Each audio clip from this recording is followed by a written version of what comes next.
Hello friends, आज मैं आप लोगों के लिए फिर से सामान्य हिंदी व्याकरण से कुछ इम्पोर्टेंट प्रश्न लेके आया हूँ जो आपके लिए बहुत ही इम्पोर्टेंट होगा। आप किसी भी एग्ज़ाम की तैयारी कर रहे हो, SSC, bank, railway, UP police, BEd, किसी भी एंट्रेंस की या फिर किसी भी वनडे एग्ज़ाम की तैयारी कर रहे हो, आपके लिए ये क्वेश्चन बहुत ही इम्पोर्टेंट होने वाले हैं। मैं सामान्य हिंदी व्याकरण की पार्ट 2 वीडियो लेके आया हूँ और इसका मैंने पार्ट 1 वीडियो अपने चैनल पे डाला है। तो आप लोग उसको जाके मेरे चैनल पे आप लोग देख लीजिएगा। तो इसका पार्ट 2 चलिए फटाफट स्टार्ट करते हैं आज का क्वेश्चन। तो आज का पहला क्वेश्चन है, कौन विशेषण है? आपका ऑप्शन है ए परिमाणवाचक विशेषण, दूसरा सार्वनामिक विशेषण, सी गुणवाचक विशेषण, डी इनमें से कोई नहीं। तो आपका सही उत्तर है ऑप्शन बी।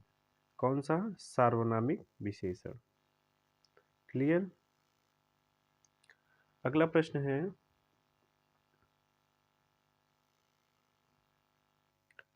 है, तुम जा रहे हो, ये कौन सा काल है? आपका ऑप्शन है ए वर्तमान काल, बी भूतकाल, सी भविष्यकाल, डी इनमें से कोई नहीं। तो आपका सही उत्तर है ऑप्शन ए भूतकाल। क्लियर। अगला प्रश्न है, नाक कौन सा लिंग है? आपका ऑप्शन है ए पुल्लिंग, बी स्त्रीलिंग, सी ए और बी दोनों, डी इनमें से कोई नहीं। तो आपका सही उत्तर है ऑप्शन बी स्त्रीलिंग। अगला प्रश्न है, समास कितने प्रकार के होते हैं? आपका ऑप्शन है ए 2, बी 4, सी 6, डी 8। तो आपका सही उत्तर है ऑप्शन सी 6। अगला प्रश्न है, नवयुवक कौन सा समास है? आपका ऑप्शन है ए कर्मधारय, बी बहुव्रीहि, सी द्वंद्व, डी द्विग। तो आपका सही उत्तर है ऑप्शन ए कर्मधारय। अगला प्रश्न है, प्रतिदिन कौन सा समास है? आपका ऑप्शन है ए बहुव्रीहि, बी द्वंद्व, सी अव्ययी भाव, डी द्विग। तो आपका सही उत्तर है ऑप्शन सी अव्ययी भाव। अगला प्रश्न है, देशभक्ति कौन सा समास है? आपका ऑप्शन है ए कर्मधारय, बी तत्पुरुष, सी द्वंद्व, डी द्विग। तो आपका सही उत्तर है ऑप्शन बी तत्पुरुष। अगला प्रश्न है, नीलकंठ कौन सा समास है? आपका ऑप्शन है ए कर्मधारय, बी बहुव्रीहि, सी अव्ययी भाव, डी तत्पुरुष। आपका सही जवाब है ऑप्शन बी बहुव्रीहि। अगला प्रश्न है, पाप पुण्य कौन सा समास है? आपका ऑप्शन है ए द्विगु, बी अव्ययी भाव, सी द्वंद्व, डी इनमें से कोई नहीं। तो आपका सही जवाब है उत्तर ऑप्शन सी द्वंद्व समास।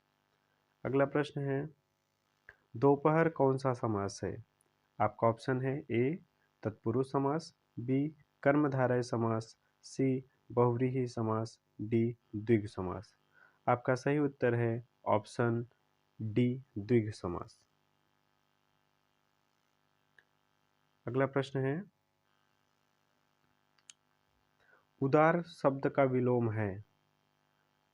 आपका ऑप्शन है ए उदय, बी कृपण, डी अगूढ़, सी अगूढ़, डी उन्मूलन। तो आपका सही उत्तर है ऑप्शन बी कृपण। अगला प्रश्न है, प्रभु शब्द का विलोम है? आपका ऑप्शन है ए स्तुति, बी विनीत, सी भृत्य, डी प्रलय। आपका सही उत्तर है ऑप्शन सी भृत्य। अगला प्रश्न है, निम्नलिखित में से कौन सी क्रिया प्रेरणार्थक है? आपका ऑप्शन है ए जागना, बी सीखना, सी बुलाना, डी सोना। आपका सही उत्तर है ऑप्शन सी बुलाना। अगला प्रश्न है, उसे रेडियो ले जाना है, वाक्य में कारक पहचानिए। तो इसमें आपका ऑप्शन है ए संप्रदान, बी कर्म, सी करण, डी कर्ता। आपका सही उत्तर है ऑप्शन बी कर्म। अगला प्रश्न है, गीदड़ का पर्यायवाची है। आपका ऑप्शन है ए सुपर्ण, बी कुंजर, सी सोड़ित, डी श्रृंगार। आपका सही उत्तर है ऑप्शन डी श्रृंगार। अगला प्रश्न है, निकेतन किसका पर्यायवाची है? आपका ऑप्शन है ए पुष्प का, बी पर्वत का, सी घर का, डी आकाश का।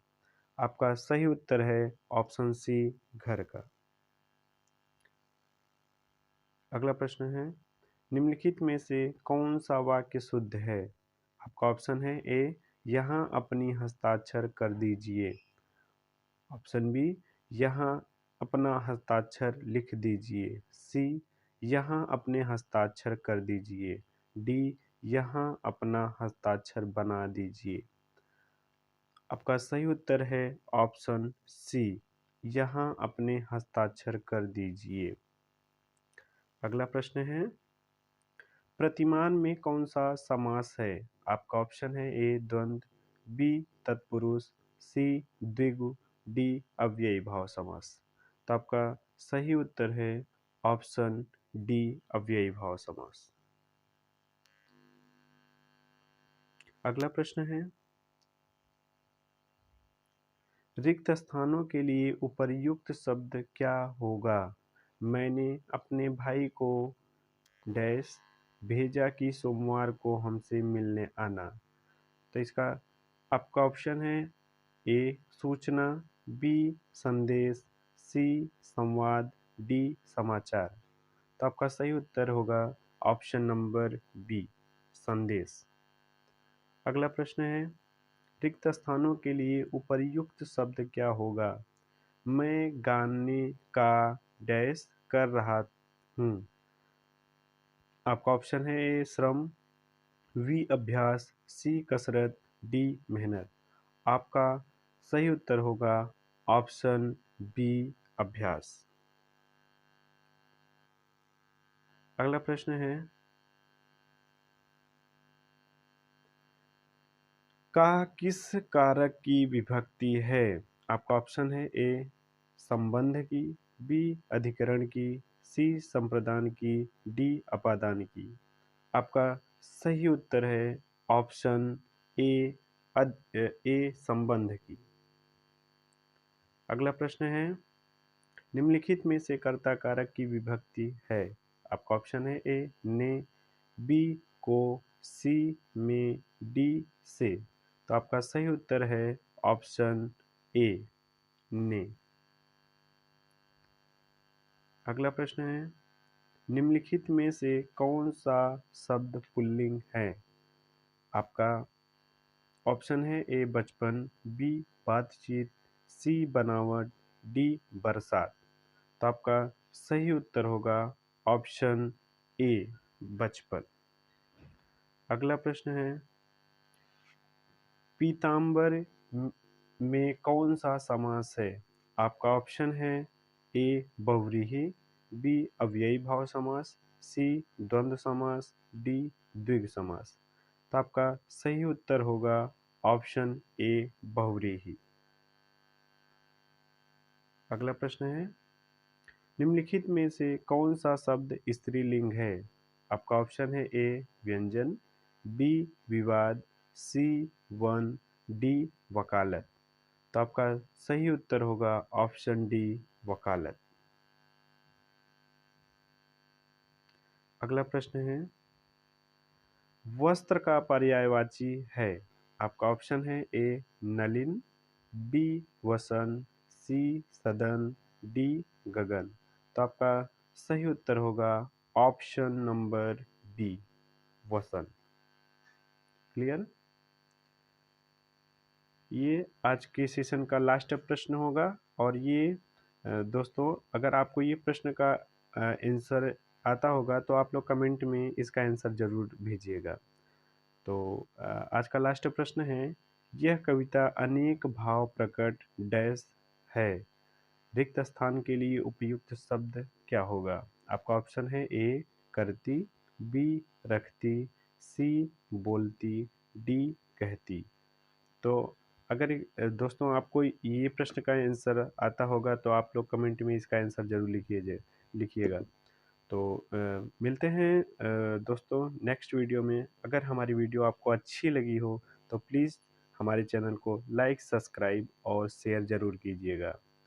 तो गाइस मिलते हैं नेक्स्ट वीडियो में, तब तक के लिए जय हिंद, नमस्कार।